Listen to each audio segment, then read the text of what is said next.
this is how it is. This is where Carolina is right now. They're, Bill Parcells. You are what your record says you are. You're a 6-5 team, whose best win was a miraculous comeback against Dayton and Maui. That's who North Carolina is right now. Yes, they've come close against Kansas. Yes, they came close against Michigan State.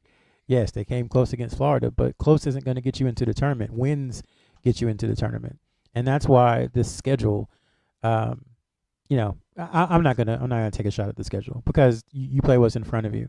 I think this and I think what everybody's trying to reconcile too, Tommy, is that despite everything we've said about how the roster is built, about how lethargic they look at times, about how terrible the shooting has been, about how they make some careless turnovers, about how they can't close out games well.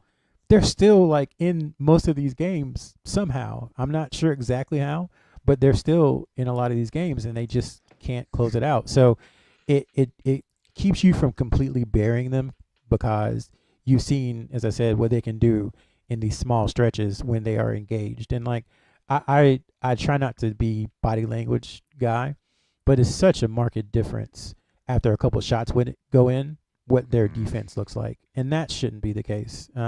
And I'll give you we've kind of been tough on Hubert there, so I'll give him credit on that. Like he always says, your defensive effort is one of the few things that you can control. Sometimes shots don't go in. For example, the three that they drew up for RJ, that was a really good play. I thought it was well executed. RJ Davis, who had probably his best game of the season, one of his better games in a while, had a not wide open, but a semi-open look for three to put you up one under 1 minute left. That's a good play. That's a good design. The shot just didn't go in. It's the other stuff that's controllable, the turnovers, the mistakes, the missed ends of 1-and-1s, the missed free throws, the under 4 offense. Like all of those are the things that are the issues. And it's like they just can't get over it. You go back all the way to Alabama last year with the under 4 offense, and something just does not click in those situations for whatever reason. So that's one thing. On a positive, I think you can say that RJ Davis was as Rob Harrington likes to say, he again lost himself in the competitive spirit of the game. That was the RJ Davis that we've seen over the last couple of years. He had 8 rebounds, 29 points.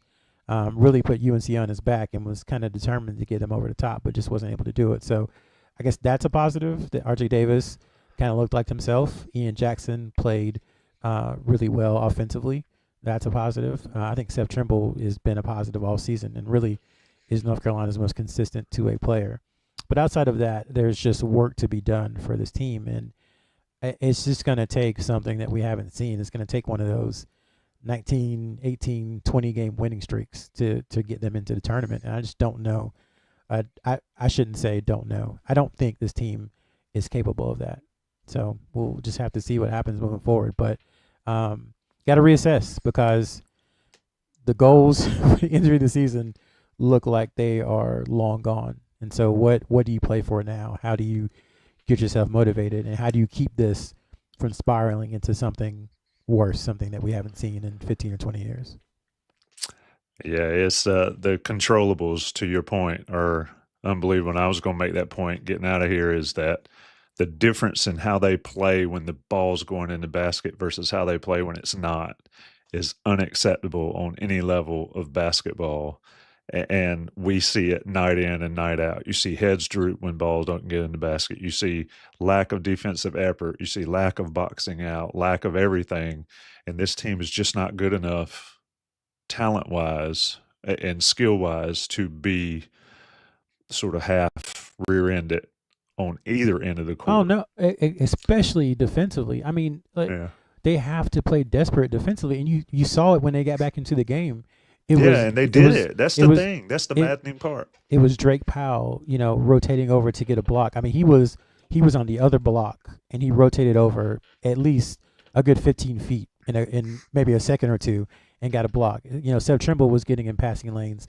Like, that is how they have to play the entire game because of the deficits they have and the way the roster is built. They have to do that. And I don't know, maybe it's not possible. Maybe it's asking too much of them to do that for 40 minutes. But that's their path to victory. Because the offense, even though it doesn't look great, they're putting up 85, 86, 87 points almost every night. So it is a defensive issue. And I mean, I don't get paid millions of dollars. I don't have a fix, so maybe the coaching staff does. But there's so much work to be done, and I don't think they have it in them. Yeah. We'll see. There's more LaSalle's left on the schedule than there is Florida's, but they got a big one in New York City in Madison Square Garden against UCLA on Saturday. Anything left, Sherrell? I just don't.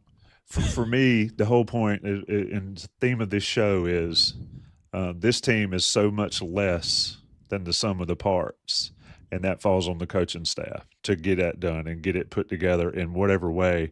These guys, it's not like they started practicing on October 15th and the season started on November 1st and they're just still trying to figure it out. This has been a work in progress for quite a long time.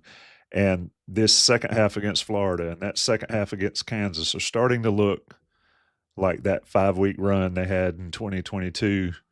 And the rest of the game is looking like the rest of the last few years. And that, for Carolina fans, should be very troubling. So figure out how to end it on a positive note, Sherrell. Ian Jackson, Rucker Park ball. I mean, it was fun to watch. Yeah, it was. I mean, it was some New York Lightning coming out, his AAU team. But he's that talented of an offensive scorer, so you've got to find minutes for him. But yeah, man, I just I don't want to say I'm at a loss for words, but I feel today kind of how I felt about the UNC football program after the loss to UVA in 2023, where it's just like, okay, that's it. It's right there in front of you. You just can't grab it, and I feel like that's kind of going to be the story of the season. Maybe they'll turn it around and do something miraculous, but it just feels like it's just not there, and I don't know how you get it after some of the losses they've had, especially the close losses to some of these good teams. Michigan State, it was a 3-point game. Kansas was a 3-point game. This was a 6-point game. So it's tough. I would hate to be in that locker room right now because you've got to somehow get yourself together after another tough, heartbreaking loss. Go to your hotel, spend the night, fly to New York, and get ready for a game on Saturday against UCLA, which again will be for your season. So that's tough. That's a lot of pressure. But the positive, like I said, RJ Davis, put the team on his back, played well. Ian Jackson played well. I think Seth Trimble did a lot of good things well too. Indeed, Carolina falls to Florida 90-84 in the Jumpman Invitational. Play UCLA on Saturday. Oh, you mentioned the football. One last thing. I'm sorry. I love it. Sherrell, look, folks, hold on a second. Let me explain to people as we're 25 minutes in. I had to drag Sherrell off the bench for this show here. And this is why, folks. Listen up. Like I said, you should have seen it. If we had this podcast after the first half, that would not be. Oh, great. It was fire them all into the sun, right? No comment. Those will stay in my notes, my notebook over here. But no, I see people saying, is it the coaches or is it the players? This is systematic. This is not one thing.